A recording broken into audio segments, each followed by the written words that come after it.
Hello, everyone. Welcome to this Global Policy Dialogue session hosted by the UN Department of Economic and Social Affairs on the future of trust in government. My name is Anya Sitharam. I'm a former BBC World News anchor. I'm now a documentary producer and a communications consultant, and I also moderate panels like this one. It's my pleasure to be with you for the next 90 minutes to be your guide, to guide the discussion between a lineup of experts and thought leaders. And it's an extremely topical subject. And of course, we really hope that you will be taking part in the discussion, taking part in polls, and also posing your questions. Now, this is the fourth of the Future of the World Global Policy Dialogue sessions hosted by UN DESA to share insights and experiences to reduce risks and make the future systems more resilient. As the world continues to deal with the dual challenges of climate change and the COVID-19 pandemic, we will consider how governments can develop better relationships with people, build the trust necessary to tackle current challenges, and act now to reduce future disaster risks. But before we hear from our speakers, some practical tips. English captions are available in Zoom and Facebook by clicking on the captioning icon on the bottom of your screens. And there are live captions also available in the UN's 6 official languages: Arabic, Chinese, English, French, Russian, and Spanish. And these are on a separate website with a case-sensitive link to access the website provided on your screens. Once on the website, just select the language you want from the drop-down menu. And this link is also written on the frame of your screen on the bottom.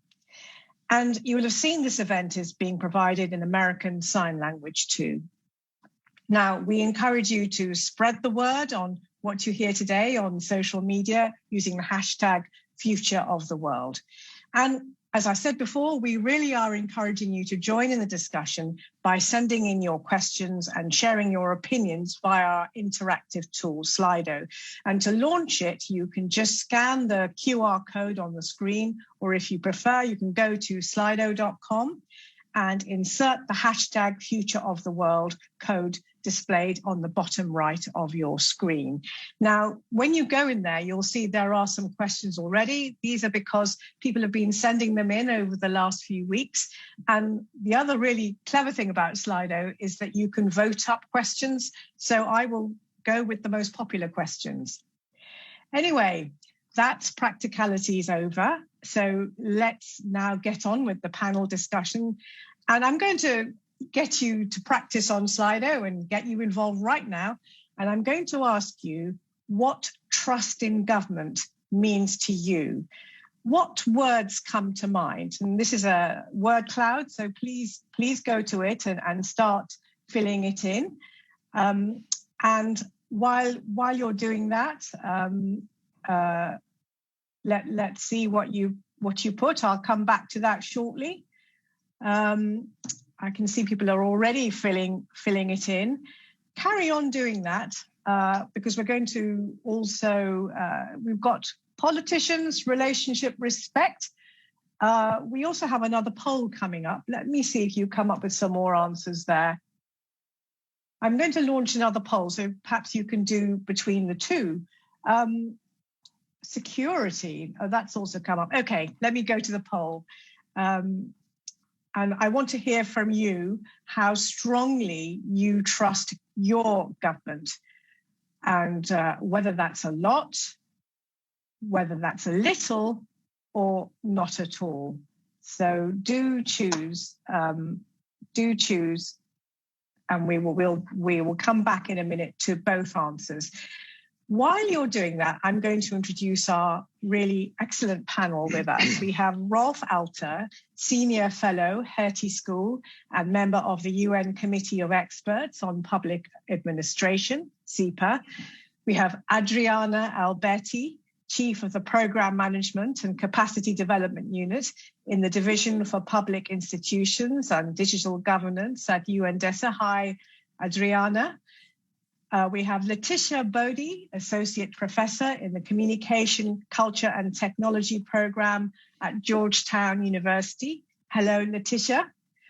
And we have Naledi Mashishi, researcher at Africa Check, and Naledi is based in Johannesburg. And we have Monica Bretzi, Head of the Governance Indicators and Performance Division at the Organization for Economic Cooperation and Development, OECD. Welcome, Monica. And we also have Aishwarya Machani, a UN Foundation Next Generation Fellow who's based in the UK. Hello, Aishwarya. So lovely to have you all. In a minute, we're going to be starting our discussions, but first of all, let's see what you came up with your polling answers. So I'm just going to take a quick look at Slido. Let's look at the poll. So how much do you trust in your government? Well, some said 42%. Next came not much, a lot. Well, that's not very good. 15% of you said a lot, and not at all 11%. So basically, not a lot of you actually trust in government. And let's take a look at the word cloud. It'd be interesting to see what main word there was. Okay, so what does trust mean to you? And the main word there was transparency. We have security, we have accountability, we have ethics, politicians, truth, democracy, partnership, respect. I mean, all these are so current and so relevant. And for me, I'm in the UK. The issue of trust is foremost in our minds. And I'm sure you're all well aware of the news at the moment in the UK and what's been going on here. Okay, so thank you very much. You can take the poll away, but please don't get rid of Slido because we're going to be coming back to you at regular intervals during this panel discussion, ask you to pose questions and also to gauge your opinion. So we're going to do that straight away now, actually, because in a departure from most panel discussions where the organisers decide the flow of the show, we're going to ask you which topics you'd like to hear about first. And our experts are primed and ready to discuss this and answer your questions. So we have three topics. We have trust in COVID-19 recovery. The second topic is countering misinformation. And the third topic is youth and trust in government. So which one of those would you like to go with first? Let's have a look. And you can bring up the results. Let's have a look. You're still deciding. Oh, it's very close.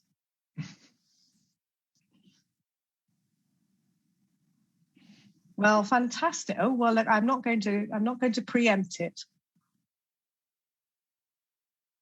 Well, that's fantastic. So we're going to start with, no, I'm going to wait because this is with bated breath. Okay, so we're going to start with youth and trust in government, and then we'll be doing countering misinformation. Oh, they're neck and neck. Well, I'm going to make a decision now and start with youth and trust in government, and then countering misinformation. Actually, they're neck and neck, but anyway, why don't we do that? Youth and trust in government. So let me welcome our two panelists from that. And we have Aishwarya Machani and Monica Bretzi from the OECD. So welcome to you both. Let me just remind the audience about why youth and trust in government is important, because it's well known that young people in particular have been significantly impacted by the COVID-19 pandemic. Education has been disrupted, and the sectors of work in which young people work, such as retail and hospitality, have been hardest hit by the crisis. And it's the young who are going to have to eventually pay for the huge burden of debt that governments have taken on to assist recovery to the crisis. and it's the young who will experience the worst impacts of climate change. So Monica Brezzi from the OECD and Aishwarya Machani from the UN Next Generation Fellow, I'm going to start by talking to you. But before that, I've got another question for the audience. We'll take that and then we'll start our discussion. So let me ask the audience what you think. Which one of the below, so go to Slido, please. Which one of the below can ensure intergenerational justice and equity and better prospects for the future of young people? So should we lower the age people can vote, engage young people in policy design, all countries adopt a national youth strategy, strengthen institutional capacity to ensure effective implementation of policies to support young people? Countries should have a Ministry of Youth. Do choose one or more. You can choose as many as you like, and let's see, while you're voting, let's bring our panelists in. So welcome to you both. I'd like to start with you, Aishwarya Machani. Welcome. So young people's trust in government is said to have fallen, first during the financial crisis in 2008, and now during the pandemic. So should youth trust government? I actually think young people are completely justified in not particularly trusting their government. So I'm in the UK, and many of us feel let down by government for the reasons that you alluded to at the beginning of this session, but also because we've been treated as scapegoats for the reasons as to why the pandemic has continued to persist. But actually, the reasons that young people have been let down by government are not just related to this immediate crisis. There's actually been long-term trends of government failures towards young people. So as populations age, especially in kind of wealthier countries, governments seem to be pandering to older voters, or where the majority of their support comes from. And this means that they've kind of failed to provide generations of young people with quality education and employment. I think even before the pandemic, young people were 3 times more likely to be unemployed, as young people were also inheriting a planetary emergency that we haven't caused. And at the COP26, governments kind of showed that they were unwilling to do what's necessary to address this. I think, given all of this, it's no wonder that that young people have started to turn away from governments. And you can see this completely in the way that young people are taking the streets to protest and mobilize for causes that they believe in. And even then, they're facing kind of internet shutdown, censorship, and police brutality. So, should they? I think probably not. Yes, and you sound really angry, actually. I think angry, but in a way that, as many young people are, that we're channeling this anger into finding other avenues to fight for change. So, as you've seen, young people are taking a lead at the Black Lives Matter movements, the Fridays for the Future movements, and other kind of things like this. So, angry, but not entirely angry, but kind of still determined to shape our futures, but maybe just not seeing governments as the route to do this. Right, thank you.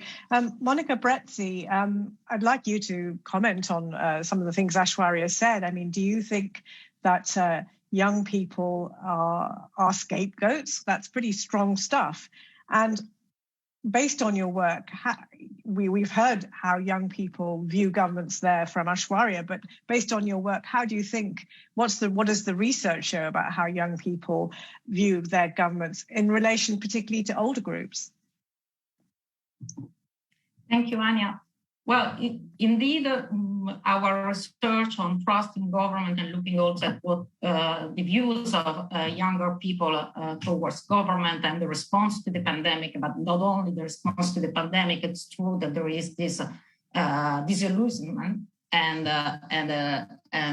trust in government is much lower for younger generation. And this is not, as I already said, it's not something that has happened overnight, or something that has built up since the 2008 financial crisis. And for what regards specifically how young people's perception of government since the pandemic, I would like to point out to 3 data points that we have First, young people feel that the government should be doing more. So 2 in 3 young people that we have surveyed in the OECD Risk-Based Mother Survey think that the government should be doing more to ensure their economic and social security. So in a sense, there is obviously a sense of government not doing enough, but not a sense of disengagement, which is, I think, a point that Ashwood said.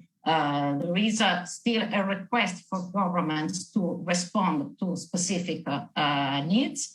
The second point is also to say that we have surveyed youth organizations over the summer. It's a work that will come out very soon. And we have then also asked youth organizations about their concern, the concerns of their members, and during the pandemic in terms of the responses of the government. And we see that concerns are very much with reference to aspects that were already in the cloud. The first poll, so the capacity or the lack of government's capacity to safeguard integrity in the public sector during the pandemic, in providing support to vulnerable groups, and also the concern that the pandemic may divert government's focus on other crises and intergenerational justice and climate change, and so on. And the third point that I want to make that I think we will discuss very soon is also the perception of government failure to include different population groups in the response to the crisis. And this obviously can reduce people's trust in government in the long run. So in the majority of OECD countries, young people are less likely than older people to feel that they have a say in what the government does. This is an important aspect. 40% of young people in the Risk-Based Mother survey feel that the government does incorporate their views when designing or reforming public benefits and services. So in a sense, this disillusionment that I wouldn't call disengagement, but it will make even harder for policymakers to generate buy-in for effective policies for the recovery, for a resilient recovery, for an inclusive recovery. So more than ever, it is important that governments also act with a specific view on integrating and embedding young generations' needs in their policy design and implementation. Thank you. Aishwarya, listening to that, do you think that's a good sort of lesson for governments to take on? Yeah, completely. I think young people, as I said, kind of feel at the moment that governments don't have their best interests at heart. And unless government institutions genuinely consult with young people, not just inviting them as kind of token guests at events or anything, but genuinely consult with them and allow them to shape policies, then young people won't feel like their governments do have their best interest at heart. And I think actually that would be entirely mutually beneficial. Young people can offer sort of innovative, far-sighted and ambitious policy recommendations for public institutions as well. So yeah, I think that would be a great way to rebuild that relationship. Thank you. Let's have a look at how you voted in the polls. If you could bring the poll back up to see the results, that would be excellent, if it's possible. To our studio crew, are you able to show the results? Right, okay. Do you know what? I'm having difficulty reading what that says, but if we go from, it looks like the very top one was the one that was voted, which was lower the age young people can vote. And then it was engage young people in policy design. Here we are. And sorry, the first one was engage young people in policy design. Strengthen institutional capacity to ensure effective implementation of policies to support young people. All countries should adopt a national youth strategy. About 10% of you voted that, create a Ministry of Youth in every country, and lower the age young people can vote, only 3%. That's interesting. Aishwarya, do you think lowering the age at which young people can vote would actually make a difference? I think that's a really interesting question, and governments will have many reasons to vote to kind of go for this or not, depending on where they are. But I think, as I sort of mentioned earlier on, in many countries, the populations are aging because of high life expectancy and lower fertility rates. This means that older people are becoming an increasingly large proportion of the population. So I think quite naturally, they will tend to have more of an influence on government decisions and policies. And if that balance is going to be addressed, it might be worth lowering the age at which people can vote, because it kind of makes sure that more young people are there to balance out that vote.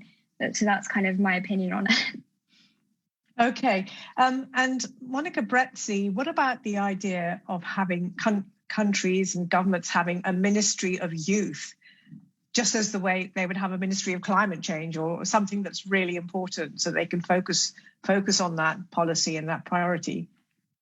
Definitely, as the poll says, we need to find new ways of reinforcing political participation and representation. There is a gap in representation in all the state institutions.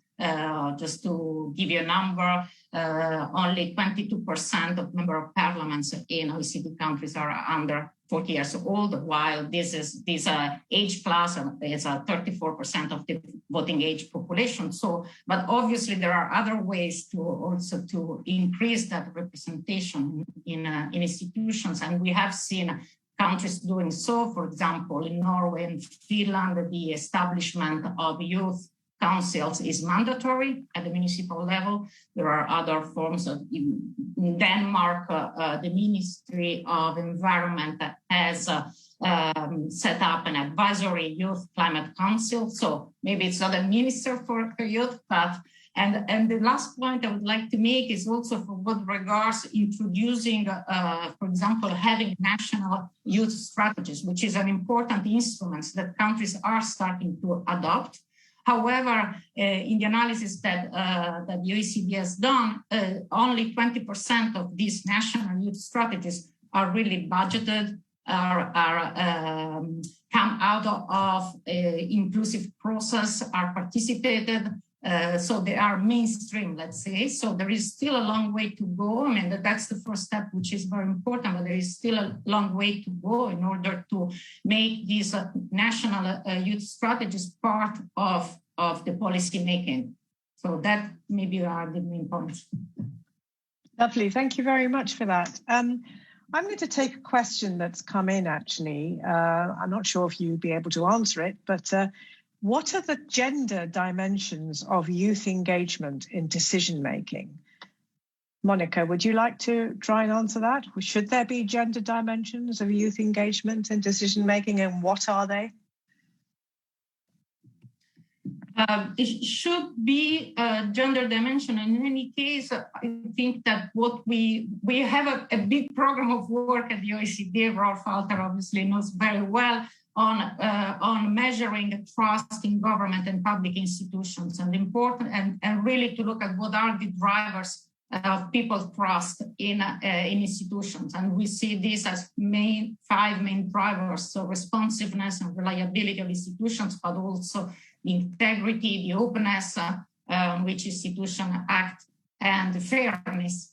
And what our data show is that the important aspect is also to look at the differentiated impact of policies in different population groups. So today we are focusing on youth, but obviously there are very large differences. And so it is important that the voices and different aspects and different population groups are always included. So the dimensions, whether this has to do with a gender or with a different age, but also socioeconomic groups that have experienced and have a different experience with the public sector, a different accessibility to services, a different quality of services that is for them. Aishwarya, do you have a comment on that? No, I think, yeah, that's completely right. Young people, the kind of age dimension is just one aspect of it, and there are many other dimensions which I think affect this. And I mean, so I said that the situation was bad for young people generally, but young women and non-binary people face added problems. I think especially across South Asia and Africa, young women especially only manage to find work in informal sectors where they're kind of vulnerable to a number of abuses and often get paid much less than their male counterparts. So there is definitely a gender dimension to all of this. And I think, really important to take that into account. So you painted quite a bleak picture, really, to begin with, about trust and young people's trust in government. How can public institutions, which form the government, win back that trust? I mean, I think a lot of this has been covered in the kind of suggestions that the audience has been voting for, especially as the audience kind of voted quite highly for the idea of engaging young people in policy design. I think I would just add two others. So the first is very much to jump on what Monica suggested about making sure that young people are represented in these public institutions. I think completely naturally, young people are less likely to trust institutions where they don't feel like they're represented. So I think it's a matter of making sure that young public servants are sort of adequately compensated, provided with mentorship opportunities, and really just given opportunities to actually lead and develop projects for themselves. I think, as I said, what they might lack in experience, they will more than make up for in optimism and determination. I think the second thing I'll add is obviously this segment has been a bit about youth, but it's also got this intergenerational perspective. So the issues of young people are really, really pressing, but it's also important to remember that this whole kind of a concept of future generations. So I think the current data suggests that there are actually more people who are yet to be born by the end of this century than are currently alive. I think something like 10.9 billion people are probably likely to be born by 2100. So I think governments also need to start making sure that this kind of silent majority is being accounted for in public institutions as well, ways of making sure that policies are made with like kind of long-term perspectives and making sure that the interests of these people are really accounted for. And I think that's the kind of thing that young people are looking for. It's this justice and equity on a long-term basis that will really make them kind of trust and look positively towards their governments. Thank you very much. And Monica, we heard there, and of course the vote was that young people should be engaged in policy design to give them more voice, to bring them in to the fold really into government and help decision making.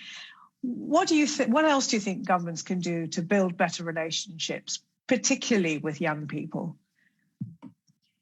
Well, first of all, to win back or maintain trust in government for those countries where trust is actually higher, I think that from this conversation also reinforce the idea that the first thing governments need to do is to systematically gather people's view and expectation on the public service and use this information to improve the design and deliver a policy. If we don't ask people how they perceive whether their government is responsive to their needs, is reliable in adapting to new challenges, whether their governments act in an open way, in a fair way, with absence of corruption. So that's, I think, it's the first thing. This is very important, and I'm glad also to report that actually 20 OECD countries are now carrying out this trust survey. So we will have information regarding, and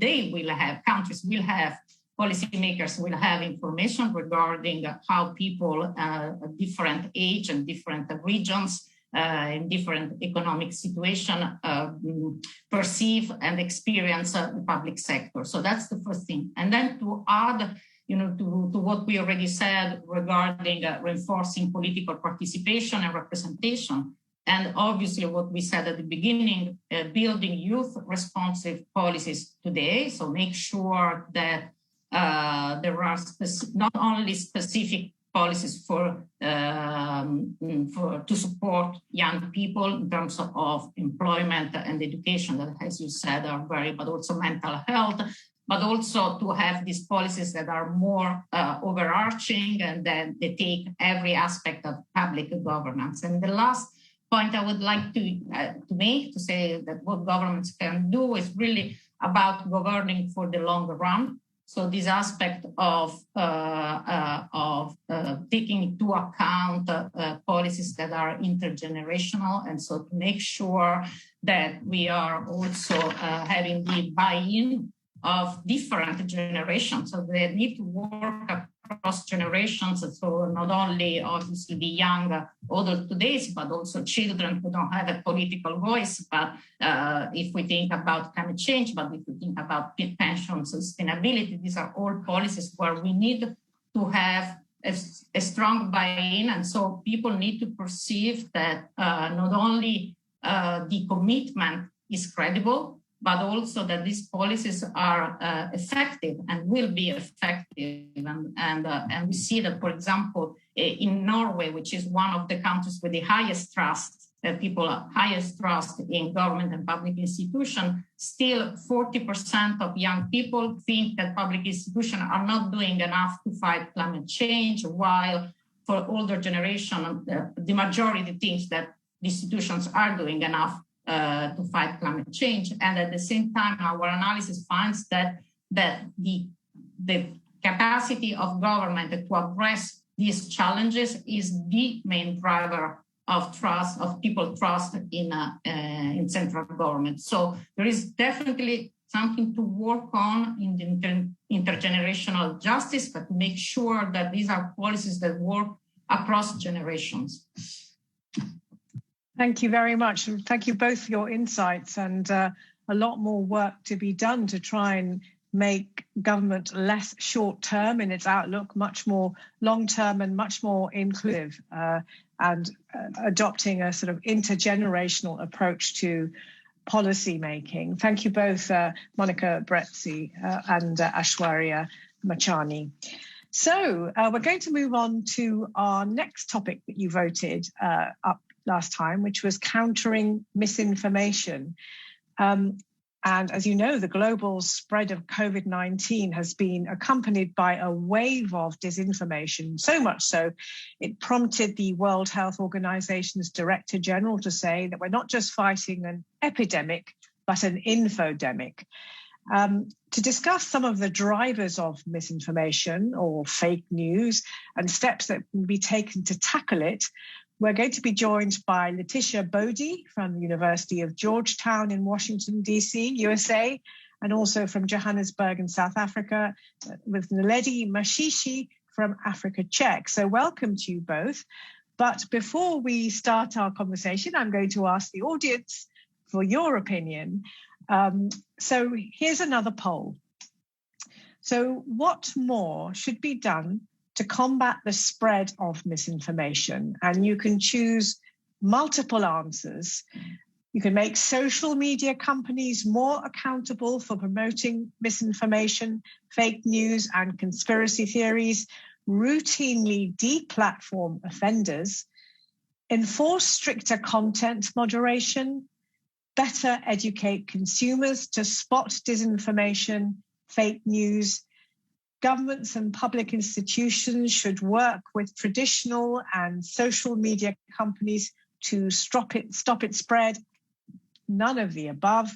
There's always been misinformation and conspiracy theories, and the above actions would only just polarize opinions more. So while you're voting on that, we're going to play now a short film which is highlighting the work of the UN Verified campaign, in which the UN and media partners are working to fight misinformation. Let's take a look. COVID-19 can be characterized as a pandemic. Have you heard 5G causes coronavirus? As the COVID-19 pandemic spreads, another virus is infecting our lives, misinformation. That is why we are launching Verified. Verified was created by the United Nations to tackle misinformation. It's really, really important to get factual information out there. This is one of the largest collaborative exercises that science has ever seen. Do not self-medicate, get tested and treated.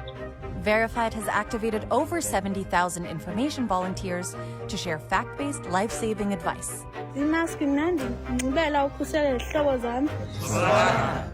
The campaign inspired hope and solidarity for a truly global recovery.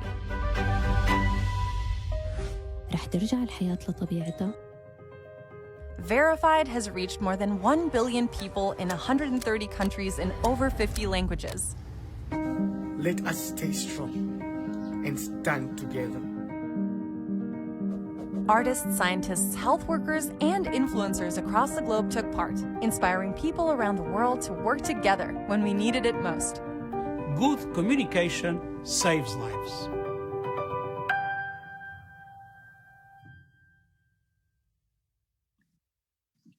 Well, that video there from the UN Verified campaign, and apologies, some of you may not have been able to hear sound at the beginning, but I think those of you watching on Facebook were able to follow all of that.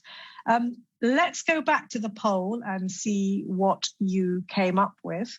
And you voted that governments and public institutions should work with traditional and social media companies to stop its spread. And there are 46% of you said you should make social media companies more accountable. 23% of you said routinely deplatform offenders, and 15% enforce stricter content moderation. And in fact, 15% of you thought, actually, we shouldn't be doing any of this because it will just aggravate the situation and polarize opinion more.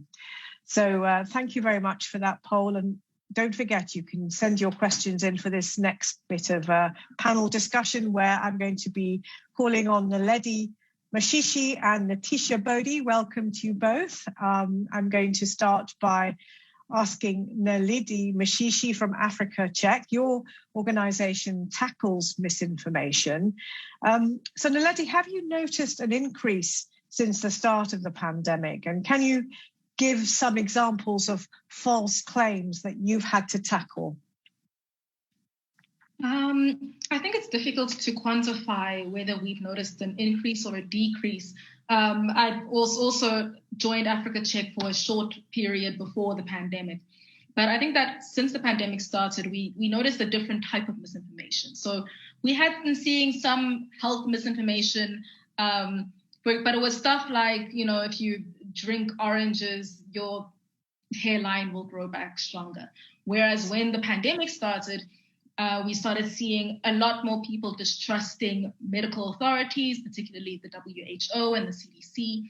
We started seeing a lot more anti-vaxxer conspiracy theories, and a lot more dangerous, untested cures sort of circulating social media, particularly things like hydrochloroquine. So I think that there's definitely been a noticeable shift of away from trusting authority figures and rather trusting unverified information that's been shared on social media. So the kind of things that we fact-checked is miracle cures, particularly at the beginning of the pandemic. We were fact-checking that whether or not hydrochloroquine could cure COVID, and we found no evidence. We were also fact-checking whether other things like, I think it's called wormwood in English. I can't remember the English term. I think it's wormwood. But it's a traditional, it's a plant that's used in African traditional medicines. And there was a claim that if you just drink that plant every day, then you won't get COVID. And the reason that the government doesn't want you to know this is because of big pharma, whatever. But when we looked at the evidence didn't really show that that was the case. And we've also been fact-checking a lot of claims around vaccines in particular, claims that vaccines will change your DNA, or that they contain aborted fetus tissue, or all sorts of things. So it's, and of course, a lot of people taking valid studies completely out of context, taking things that medical authorities have said out of context. So it's a lot of, our focus has really been on that. We do fact check other information, but the pandemic has forced us to focus on health misinformation in a way that we weren't really doing before. So quite interesting though. I mean, how do you actually find all that misinformation? And are you looking particularly at African social media? So yes, our focus is on African social media. Because I am with the South African office, my focus in particular is South African social media sites. We do have a partnership with Facebook.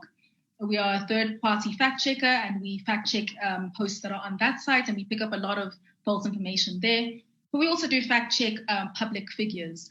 For example, there was a mayor in South Africa who claimed that early in the pandemic that he was going to import a vaccine that had been developed by Cuba.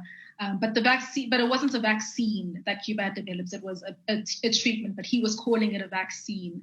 So we also fact check public figures. So just any comments. Our priority, of course, is public figures because they have large platforms. They have a lot more potential to do harm. But we also do fact check ordinary social media posts, particularly those that go viral.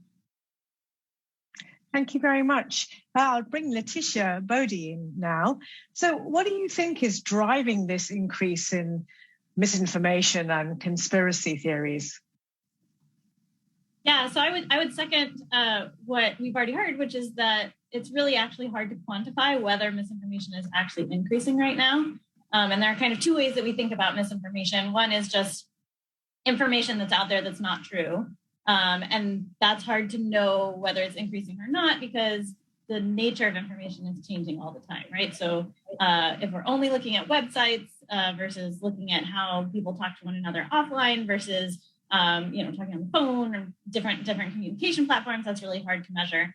The second way we think about misinformation is people believing in misinformation. And that's even harder to measure because we have to get inside people's minds, right? Which is really difficult. And we try to do this with surveys, but because the types of misinformation that people are finding salient changes over time, it's hard to consistently measure across time how much people believe in misinformation. So it's hard for us to say definitively whether that's going up or not. To the extent that we think that it might be increasing, I think part of it is just we're in a pandemic, right? And this is what First Draft News called a data deficit. So there's a higher demand for information than there is supply of information. And that's just the nature of being exposed to a brand new virus that we don't know about and we're still learning about. So people fill that gap in information with whatever they can get, even if it's not reliable information, which makes misinformation more prevalent and more persuasive than it would be in other times. The other thing I'll say is exactly what we just heard about for the first 20 minutes of this panel, which is trust. So historically, we're looking at relatively low levels of trust in government and other institutions, and even trust in each other. So all of those things contribute to our willingness to accept information that may not be fully accurate, and also people's willingness to push that information to us. So it's both a supply and a demand issue there. So that's quite interesting. So even if governments try and fill that data deficit, they may not be trusted. Exactly. And I think, all the things that we heard in the first 20 minutes are true for this as well. This is not a short-term fix. You don't just get to flip a switch and create trust. This is a long-term relationship building situation. And it's not something that we can fix quickly because we have spent a long time breaking it. So how dangerous is it, do you think? I mean, is it just gossip or is it truly dangerous? And is it even realistic to think that it can be stopped? So I think that for me, misinformation is harmful just in and of itself, even if we can't trace a direct physical harm to a specific piece of misinformation, which often we can, right? So in the case of COVID-19, people that are exposed to misinformation are less likely to take steps to protect themselves and others. They're less likely to get vaccinated. They're less likely to wear a mask. They're less likely to social distance, all of those things. So we can often trace misinformation directly to a harm. And that's often particularly true for medical misinformation. It's also true for misinformation that is intended to harm our institutions and our societies, right? So anti-democratic disinformation, things that undermine our institutional norms, our trust in one another, right? So misinformation that makes us less trustful of one another has long-term implications for the health of our societies. So I think that it is not just gossip. And I think even misinformation that we can't trace directly to those kinds of negative outcomes has a potentially long-term negative effect because, number one, it may contribute to people just not believing in an objective truth at all, right? So they believe less in science, they believe less that there is, true and falseness in the world. And that means it's harder to convince them of anything else after the fact, right? And number two, I think it's really easy for this to become kind of a slippery slope. So if you don't challenge your crazy sister-in-law's belief that aluminum in her deodorant is going to, give her cancer or something, which is not true for the record, then maybe later she starts to think, oh, well, also, the same people that told me that was dangerous are also telling me vaccines are dangerous. And so now I'm not going to get my kids vaccinated. And so it kind of builds on itself. Whether or not we can stop it is, obviously the billion-dollar question and that you started the poll with at the beginning of this segment. And I think that the answer is no, we cannot stop misinformation.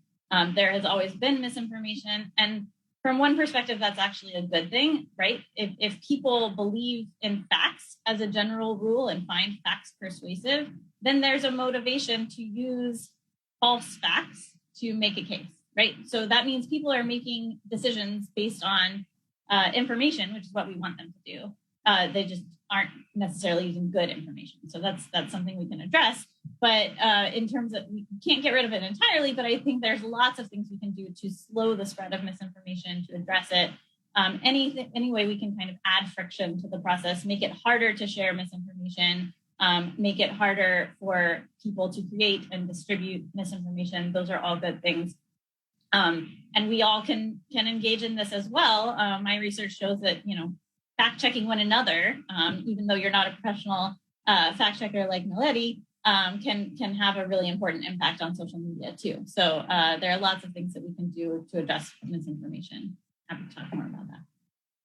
Thank you very much, Letitia. Naledi, did you have a view on that? Yes, my view was on trust in governments. And it doesn't help when governments themselves can be guilty of misinformation or don't follow the rules that they themselves set. I mean, we recently had, I know in the UK, you've had the Christmas party scandal. And in South Africa, we had a recent election where political parties held these big rallies.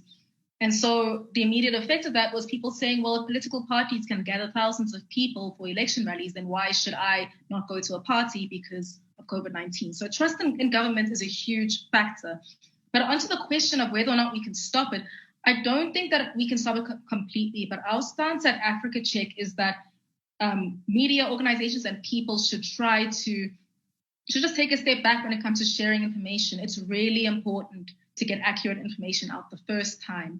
So, from a media organization perspective, the media needs to make sure that whatever they're putting out there is verified. And from the ordinary person, if you see a post on social media, you need to just check for yourself to see if it's true before you share it or before you retweet it. And keeping in mind that anyone can fall for misinformation. Misinformation is also designed to make you upset. So if you're seeing something that seems a bit sensationalist, then, think twice before you share it. And I think that also from a government perspective, it's really important for governments to get effective health communication messaging out there that speaks to people at the level that they are in the language that they understand. I think that one of the issues with COVID-19 is that a lot of people who are not in the science or medical community have been exposed to all these scientific and medical terms for the first time that they don't understand. Unfortunately, in South Africa, the messaging hasn't been as good as it could have been. And what this means is that people get confused, and that confusion, I think it was said earlier that confusion, those gaps end up being filled by misinformation. And in fact, it is having an effect in South Africa where the uptake of vaccinations has been much slower than it should have been because vaccine misinformation has been allowed to run rampant unchecked for as long as it does.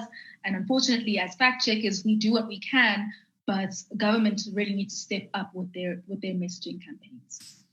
Yeah, so that's an example of very dangerous misinformation. But there are some theories which are so mad that eventually they'll just burn themselves out, won't they? I mean, they'll be wrong, so someone will have to start spreading a different conspiracy theory. You would think, but you would be amazed at how conspiracy theories just kind of adapt. And also how they get reignited. I mean, we have these things in the fact-checking community called zombie claims. It's a claim you debunked ages ago, it kind of disappears, and then someone resurrects it. And one example I could think of is the 5G, this idea that 5G somehow causes or whatever 5G does in relation to COVID-19. We saw it in 2020. We thought that it was gone, and then I think it was a mayor in one of the provinces here in KwaZulu-Natal went on and he made a whole speech about how COVID-19 towers are causing 5G towers are causing COVID-19, and that actually led to an uptake again in that kind of thing.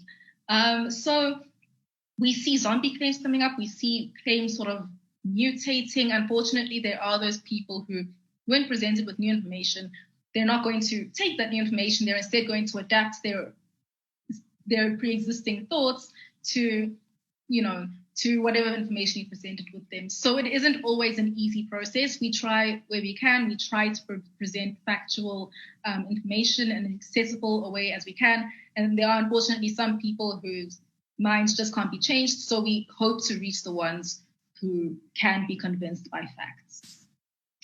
So I just want to take a question here that's come in from the audience. It says, what about the flip side of misinformation? Governments must have trust in the public too. How do we improve this? And I suppose this resonates with the fact that we should engage people in decision making more. So how do we actually get governments to trust the public more? Letitia, do you have any views on that at all?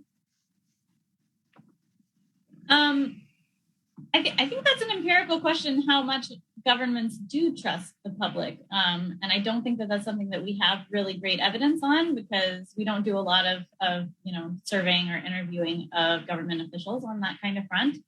But I think that trust is reciprocal. It's a relationship.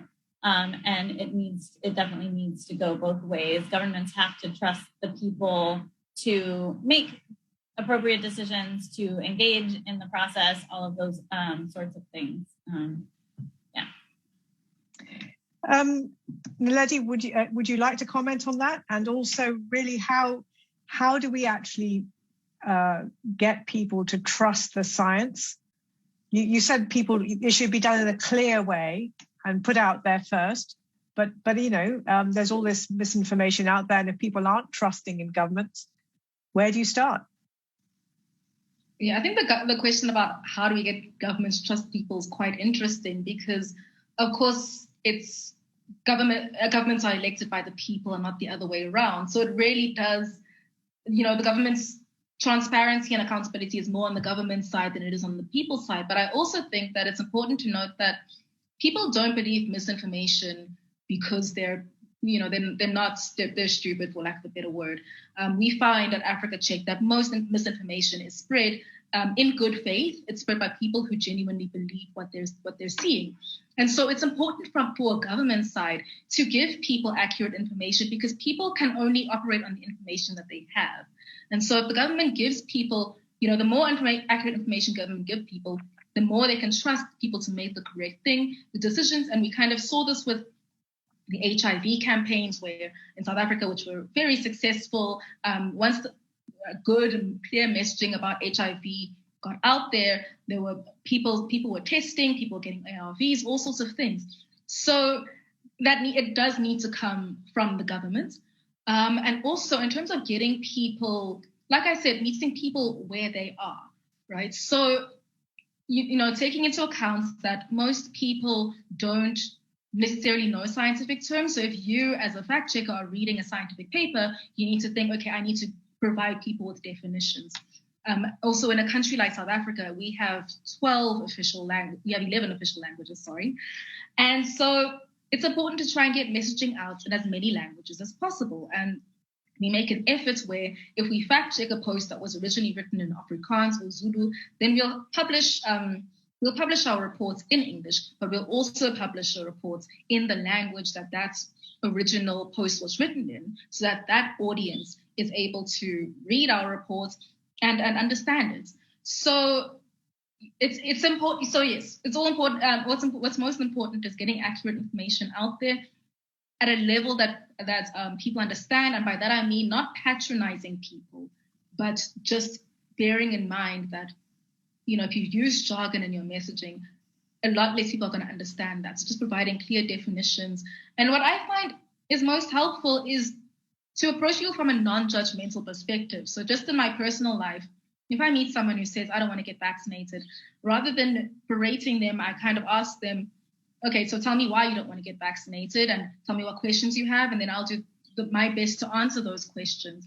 And I've actually managed to convince a number of people to get vaccinated just by doing that. So, just remind yourself, anyone can fall for misinformation. Those who fall for misinformation are not necessarily, are not stupid. They shouldn't be patronized too. There are people who are capable of making good decisions, but they are only capable of making decisions if they have the correct information and just sort of reaching them at that level. Yes, and I suppose what you're saying, your tactic there is not or sort of taking them on. And I suppose with anti-vaxxers, you just can't do that. But maybe the people in the middle, you can listen to them and perhaps persuade them that maybe the vaccine is the right thing in the terms of the COVID pandemic. And we're running out of time for this section. I just wanted to very quickly ask Letitia, we've got about 30 seconds or so.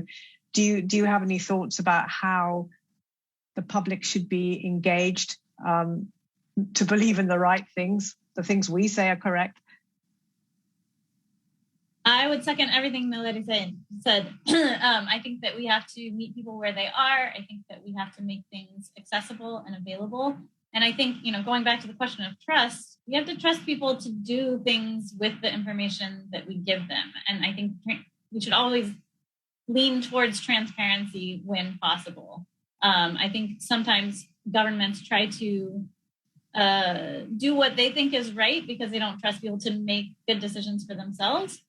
So, for instance, at the beginning of the pandemic, the United States health officials were telling people not to buy masks because they were afraid people would buy all the masks and healthcare workers wouldn't be able to have them. It wasn't because they actually thought masks are bad or anything like that. So I think being more transparent, being more honest about the information that we have and the way that we're making decisions helps people to navigate that in a better way. Thank you very much. Thank you very much, Letitia Bodie and Naledi Mashishi for your thoughts and insights. They're really, really interesting. Okay, so we're going to go to the final section now of our discussion, and this was about trust in COVID-19 recovery. And the global pandemic has put trust to the test, as we know. According to the Edelman Trust Barometer 2021, trust in governments around the world has declined. And while globally government was the most trusted institution in May 2020, that's fallen away in the months since. So to discuss why that matters and what's needed to rebuild trust, we're going to be joined by Adriana Alberti and Ralph Alter. But first, you guessed it, I'm going to ask you to take part in this interactive poll. So if you could bring Slido up, please. Has your trust in government and public institutions grown or fallen since the emergence of the COVID-19 pandemic? Has it most grown? Has it stayed the same? Or has it mostly fallen? Let's take the answer now, and before we start our panel discussion. Yeah, it looks like it's mostly fallen. Okay. Thank you very much. Let's go to our panel discussion now with Ralph Alter, who's a senior fellow from the Hertie School and member of the UN Committee of experts on public administration, and Adriana Alberti, who is the chief of the Program Management and Capacity Development Unit in the Division for Public Institutions and Digital Governance at UN DESA. Thank you both very much. Rolf, we've heard other people's opinions about what is behind the decline in trust. Why does it matter? Thank you very much, Anya. And thank you very much for making us listen to those two other sessions, because I think it's a highly relevant argument and exchanges. So I will try to not repeat, but focus perhaps on a few other aspects. Why does it matter is because trust is social capital. It belongs to everybody. And it has the great advantage that it makes societies not only function better, they also are more effective. And I think if a government could command trust, it means that their legitimacy is growing. So in a sense, it is a bit like, excuse me for that expression, but it's a bit like the oil. You can make life in societies, in economies, much better when you trust each other and when you trust government, and government, of course, should trust citizens. So in a way, I do think what we have seen here is not necessarily that it's just going downhill with trust, even if it is low. But also we have seen that citizens around the world have reacted pretty quickly, immediately, when they thought that government was doing the right thing. But they also showed the disappointment when it didn't work. And that's why when you see the last 18 months, you can see in most countries an increase in trust until sort of end of last year. But then when difficulties come back and the nice idea that it would be over, then this questioning of capacities and competence of government set in again and meant that government loses trust. But I do think we should look at it from a more positive point of view as well. It tells us that citizens have a view on government, as they, by the way, also have views on the private sector or civil society.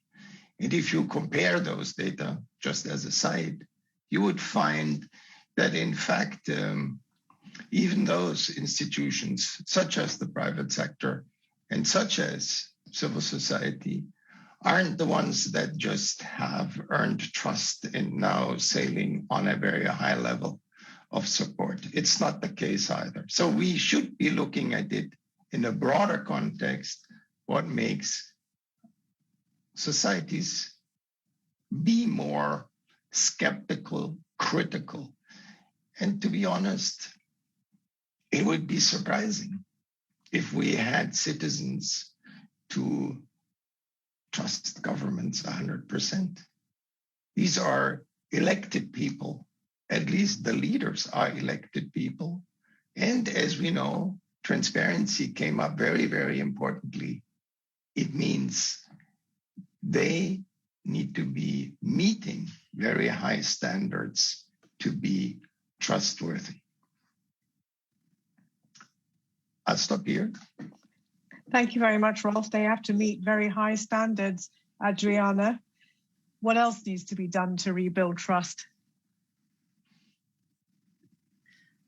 Yes, thank you, Anya. And I also want to echo what Rolf just said, which is, we have to look at this from two perspectives. On the one hand, yes, there is diminishing trust in government, and therefore there needs to be a deep reflection of what are the drivers of mistrust. But on the other hand, it is also important to keep in mind that in pluralistic societies, you always have divergent opinions, and also you do have a minimum of distrust in government, and therefore you have checks and balances to ensure that the government is transparent, accountable, effective. Also, I wanted to mention that interestingly, the 2021 World Happiness Report did a study on how countries fared during the COVID-19 pandemic.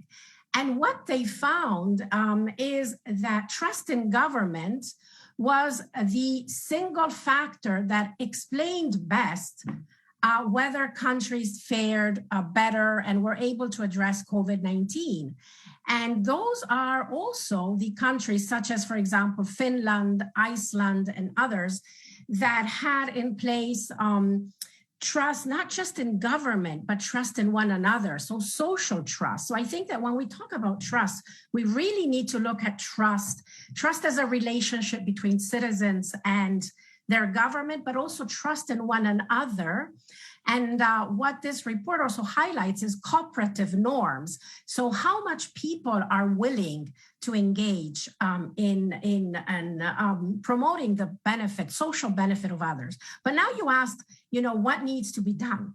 So what needs to be done, and we already heard that from the previous speakers, is that governments need to be able to respond effectively to the challenges that this pandemic has created, including how to reverse economic insecurity.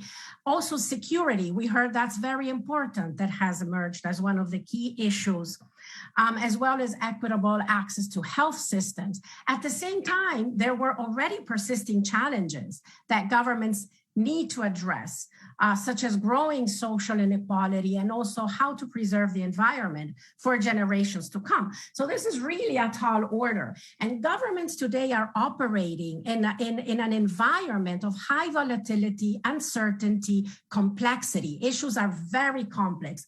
And this, of course, requires a much higher capacity than in the past to be able to tackle present problems, at the same time having long-term vision and planning. So governments themselves really need to equip themselves with new capacities. And we recently held an SDG 16 conference that was organized by DESA.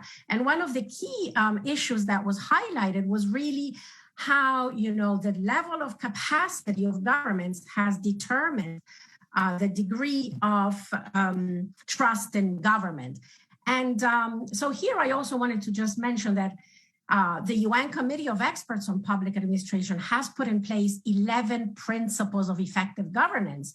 These, for example, include sound policy making, collaboration, transparency, integrity, and all of these can provide, a formidable framework to build capacities through commonly used strategies. So I would say that in essence, what is needed is really for governments to be more effective in delivering services, but also in making policies. They have to be more inclusive, engaging people. We already heard that, but also institutionalizing mechanisms for participation. That is extremely important because what we want is not just that, we vote and you decide, but we vote and we govern and we decide together. So institutionalizing those spaces for cooperation, for engagement is extremely important. And of course, accountability, trustworthiness of government, transparency, integrity, combating corruption. But I would say even more, it's instilling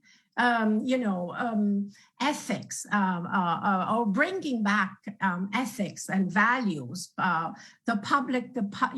serving the public interest, bringing that back into government, square and front center. That is extremely important.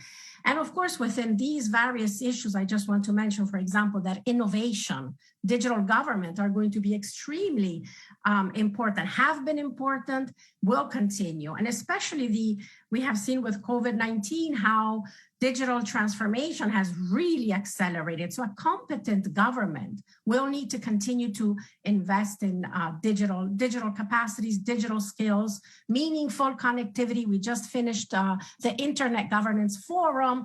So there is a lot to be discussed on these issues, but certainly that's extremely important for governments to find innovative ways, innovation, but they can't do it alone. They need to find ways to build avenues for collaboration, and certainly digital technologies can also, help in that respect. So, and I'll stop here. Thank you very much, Adriana. Rolf, so we heard there about sort of having a new way of having values in government for people to help rebuild trust, and also to invest in people, invest in capacity to help build trust. Do you agree with that? Entirely. I could say in today's discussion, I can see, of course, we are looking tend to look a bit to the pandemic as if it was the only place to look at. I'd like to make sure we don't forget that governments, I'd say countries, people, have engaged on a way towards sustainable development. And I do think that that's a challenge of an order of magnitude where you will have to be very much committed, of course, all of us, by the way, but also where you have to have the right mindset to think in terms of this sustainability, which means a lot of solidarity, a lot of inclusion. When the United Nations speak about no one should be left behind, that's a very, very important objective to pursue. And if I may, Anya, here, you see, this future world is not created by a government that's somewhere in a capital.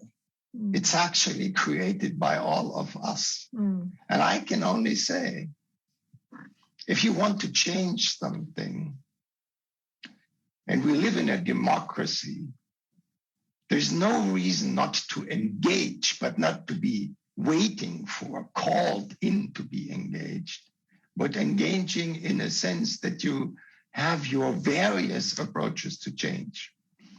And that means you can do a lot of things among yourselves, but there's also an institutional setup where you may want to engage.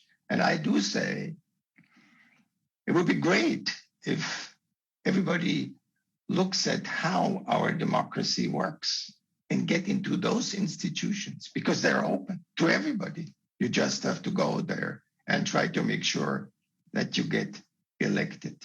I say that against the background. It's really something to remember. If you look at the current elections in Germany, in the majority party, 50 people are new to the parliament who are coming from the youth organization of the party. Isn't that something that's also a way to not just be demanding what should happen? Certainly engagement, certainly consultation, bringing people in, but also go the own way and say, I have a few good ideas. I'd like to make sure that majorities will be found for them so that I can change, and that I, with my experience, can actually work on government that earns the trust of the people. I like your optimism, Rolf. I'm going to take a question that's come in from the audience, and one of them is from Lakshmi in Chennai in India, and she says, how can the experience gained and learned while handling COVID be used to improve trust in government on climate change as well as on COVID-19? I think it's a very, very important lesson to be learned. And it's ongoing, as we know, and it will continue to be learned. One thing is for sure, we need not just sort of to say rely on science, but we also like to make sure that we get top-notch advice, which is also a challenge, top-notch advice, but realize that in the end, science is about questions. It's not about answers only. And there should be, again, a clear engagement of governments. Listen, but governments also to decide. They are elected. We don't want an expertocracy, as we say these days. We want people who take societal decisions, engaging there. Yes, Anya, I'm optimistic in the sense that there is something to do about it. But to think of the government machinery as something as a closed shop where some sort of people decide about some of them, no. Let's make sure that we get engaged there. And frankly, the at least past of democracies isn't a sunny side only, but it is I'd say it is the fight for a better world. And I can only say, we know where it goes. We need to be going for sustainable development. And we need to work on that, learning from this very critical experience of the pandemic, taking it forward and avoid mistakes that make us look as if we are never prepared and never really ahead of the curve, but running behind. So that means resilience is the next thing that we need when we build back. Thank you. Thank you, Rolf. And just before we go to our next session, which will be taking questions from all of you that you've already sent in and live now, I just want to go to Adriana. Just put that question slightly differently, and if you could be quite brief, do governments ever learn? So I actually think that, we know that we are facing many challenges at the moment. At the same time, I also want to echo somehow the moderate optimism that Rolf has, because history has taught us that crises not only present challenges, but they also present formidable opportunities for policy change. And this has happened in the past. So this is really the moment for all of us in society. As Rolf said, it's not just the government. Collective action matters. What we do matters. And so it is extremely important in this moment to build new capacities, new mindsets in government that can foster that resilience, preparedness, future preparedness. So not just looking, as the previous speaker said, at the imminent medical emergencies, but really we need to learn. We need to learn from this crisis that we will need to have in place mindsets of strategic foresight, risk management, including for risk, for climate action. And also what is very important, and I think that this is it's a big lesson learned. And the Secretary General has actually said that this pandemic has uncovered an inequality pandemic. So what we also need to think about, and governments will need to really build those capacities and policies, is that we should not dismantle the social programs that were put in place during this crisis, those safety nets, because when the next crisis hits us, we will have safety nets, and therefore, as Rolf also said, we will be able somehow to attenuate the impact of that crisis. But when the crisis hit us in many societies, social protection systems were weak or ineffective. And so I would also like to, really make a point on the issue of leaving no one behind, and how we should rethink seriously the type of communities that we live in and the values, including social solidarity at all levels, including at the global level, which is extremely important. Thank you. Thank you very much, Adriana and Rolf, for your interventions there. And we're just going to move to the final bit of our program today, where we take questions from you, the audience, those that you've been putting now, and maybe some that you've already put. And I just wanted to ask one of you. I'm going to ask Letitia Bodie this one, which has come in. How do we teach critical thinking, and should we be teaching critical thinking to ordinary people? Yeah, absolutely. So I think that's a really important question. It's something that a lot of people are working on around the world. And it's something that we are getting better at. Unfortunately, a lot of interventions with regard to digital literacy or media literacy are not successful in improving people's ability to detect misinformation or their resilience to accepting misinformation.